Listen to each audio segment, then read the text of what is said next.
Baik, selamat pagi anak-anak. Kita lanjutkan ya. Setelah tadi kalian belajar tentang matematika, perkalian pecahan, sekarang kita lanjut ke muatan IPA. Ya, muatan IPA hari ini kita belajar tentang gangguan pada organ gerak manusia. Lanjutannya pelajaran hari Jumat yang lalu. Masih ingat hari Jumat kemarin kita belajar apa? Gangguan pada organ gerak manusia yang terjadi pada tulang, Jadi tulang itu bisa lordosis, ya, itu ya, tulang bungkuk dan lain-lain. Nah, hari ini kita lanjut ke gangguan pada organ gerak manusia yang terjadi pada otot. Ya, baik. Sebelumnya perhatikan gambar berikut ini. Yang mana olahraga kesukaan kamu? Yuk. Ada yang suka sepak bola, basket, lari, tenis, bulu tangkis, berenang, dan macam-macam ya. Semua suka ya berolahraga ya. Semua dengan hobinya masing-masing. Nah, saat melakukan kegiatan olahraga tersebut, pernahkah kamu mengalami nyeri otot saat berolahraga? Tiba-tiba kakinya, aduh, kakiku sakit ya. Itu namanya nyeri otot. Pernah ya ngalami seperti itu ya? Oke.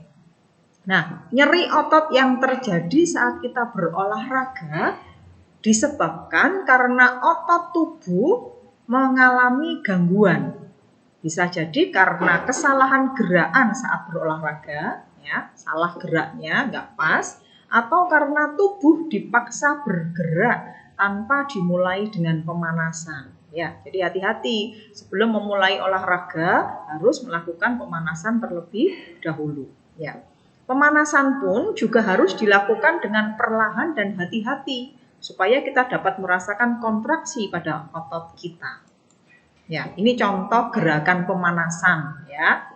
Gerakan melenturkan kaki, tangan, punggung ya. Harus melakukan gerakan pemanasan ini setiap gerakan dilakukan 10 kali supaya tubuhnya segar dan bersemangat dulu ya, tidak kaku ototnya.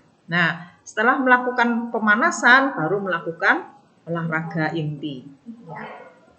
Nyeri otot dapat juga terjadi saat kita melakukan aktivitas yang tidak biasa kita lakukan. Contoh, biasanya kalau olahraga itu hanya jalan-jalan, keliling taman, jogging pelan-pelan. Tiba-tiba diminta untuk lari berapa kilometer. Nah, itu ya. Jadi dipaksa untuk melakukan kegiatan atau aktivitas yang tidak biasa kita lakukan. Dan bisa juga terjadi saat kita melakukan latihan fisik dalam waktu yang terlalu lama, ya, yang menyebabkan otot kita mengalami cedera kecil di dalam serat otot yang akhirnya menyebabkan rasa nyeri pada otot kita.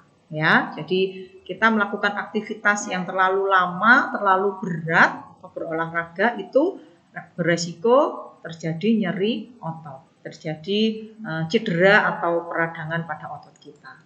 Nah, ini yang akan kita pelajari hari ini anak-anak tentang macam-macam gangguan pada otot.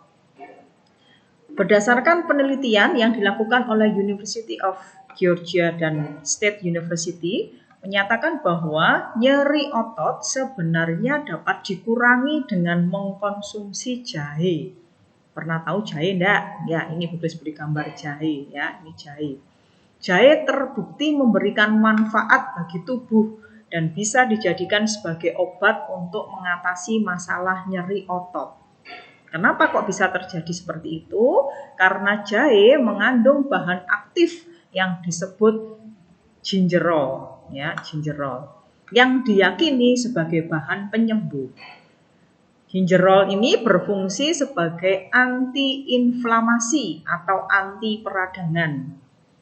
Bahan aktif atau senyawa yang terkandung di dalam jahe dapat menghentikan proses peradangan otot dan membantu mengurangi rasa sakit.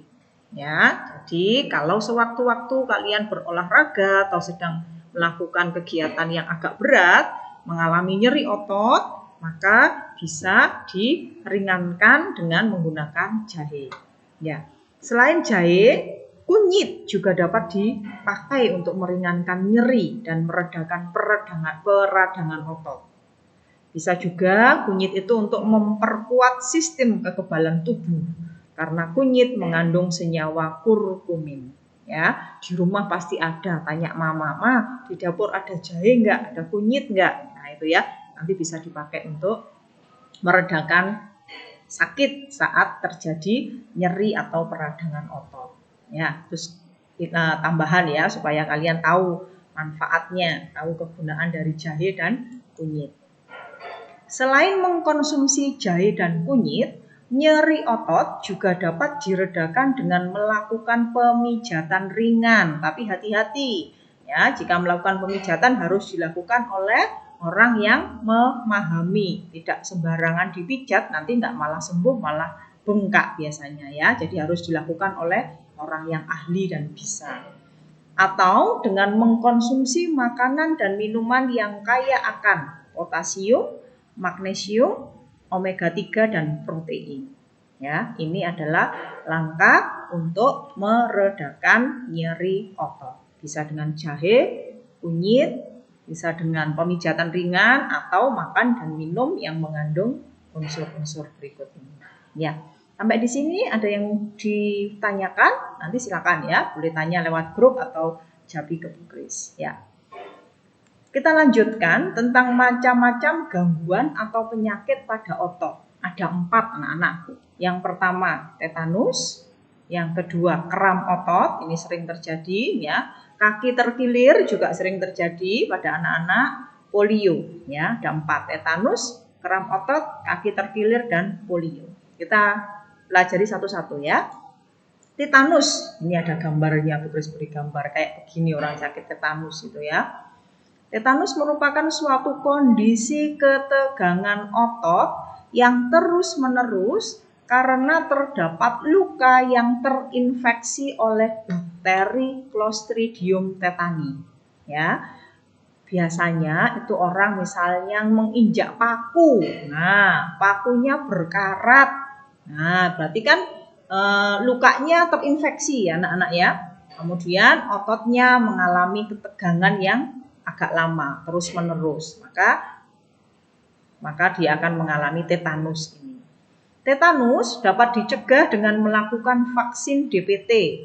Bisa juga dengan selalu menjaga kebersihan luka ya. Jadi kalau luka harus bersih ya, nggak boleh terinfeksi bakteri atau kotoran. Dengan cara luka itu harus ditutup dengan perban supaya bakteri tidak masuk sehingga lukanya tidak terinfeksi. Jadi luka yang terinfeksi itu lama-lama menjadi tetanus karena ototnya mengalami ketegangan terus-menerus. Ya, itu yang pertama, tetanus ya. Kemudian yang kedua, kram otot. Nah, ini tiba-tiba aduh kaki kok nggak bisa digerakkan begitu ya. Kram otot terjadi karena otot berkontraksi atau menegang dengan kuat secara tiba-tiba. Memang terjadinya tiba-tiba kram otot ya.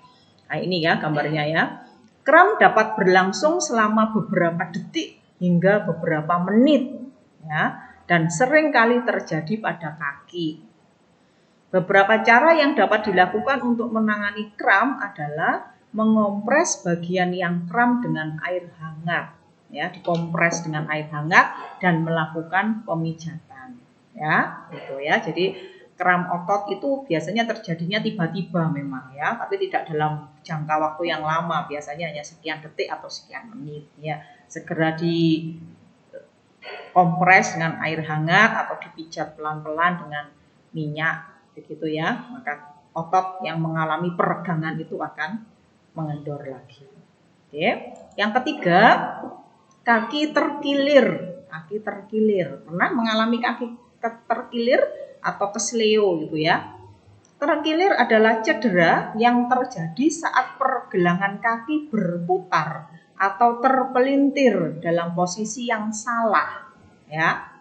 Kaki harusnya telapak kaki di bawah, napak tiba-tiba muter atau terpelintir ya, posisinya salah, tidak seperti seharusnya, sehingga mengakibatkan ligamen yang menahan persendian pergelangan kaki menjadi meregang atau sobek. Ini gambarnya nak ya, ini ya mengalami sobek di sini.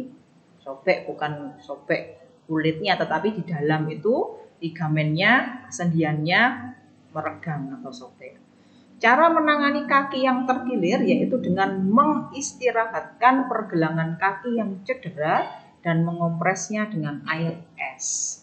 Kalau tadi kram dengan air hangat ya. Kalau kaki terkilir atau keseleo itu dengan air es ya, dikompres saja. Tidak bisa diapa-apakan kalau kaki terkilir, harus diistirahatkan, diluruskan, kemudian dikompres begitu ya. Kalau sewaktu-waktu kalian mengalami ini, tahu harus diapakan, harus bagaimana ya, supaya ada pertolongan pertama yang bisa kalian lakukan. Kemudian yang keempat ini polio. Ini jarang terjadi tapi ya ada ya. Seperti ini, kakinya ngecil kayak begini nak ya, seperti di gambar ini. Polio merupakan suatu kondisi mengecilnya otot karena serangan virus polio. Ya.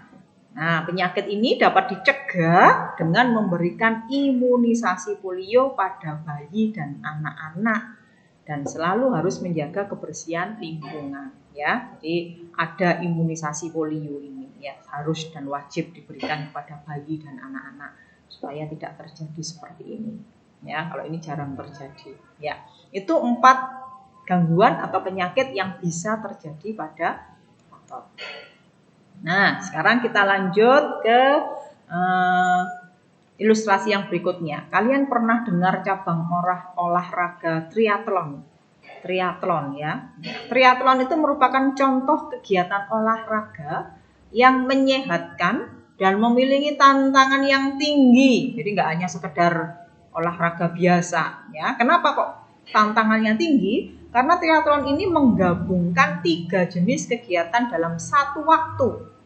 Ya, jadi atlet itu harus berenang, bersepeda, dan berlari yang harus diselesaikan secara berurutan. Bayangkan, berenang saja capek, bersepeda tok capek, lari saja capek. Nah, ini tiga-tiganya harus dilakukan atlet itu dalam satu waktu yang sama dan berurutan. Ya, ini triathlon ini. Ini ada kaitannya dengan gangguan otot tadi.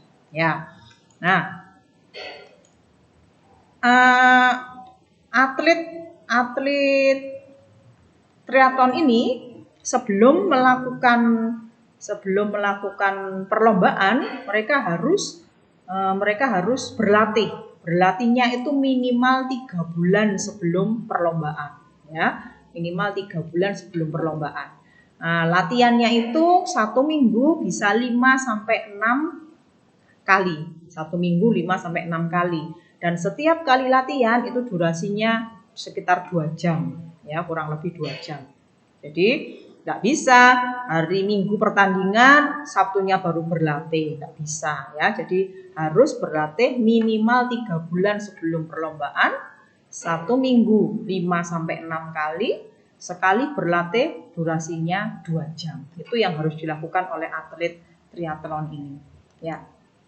Nah, berdasarkan informasi tentang olahraga triathlon tadi, jawablah pertanyaan-pertanyaan berikut. Ini tugasnya ya, terkait dengan gangguan atau penyakit otot tadi.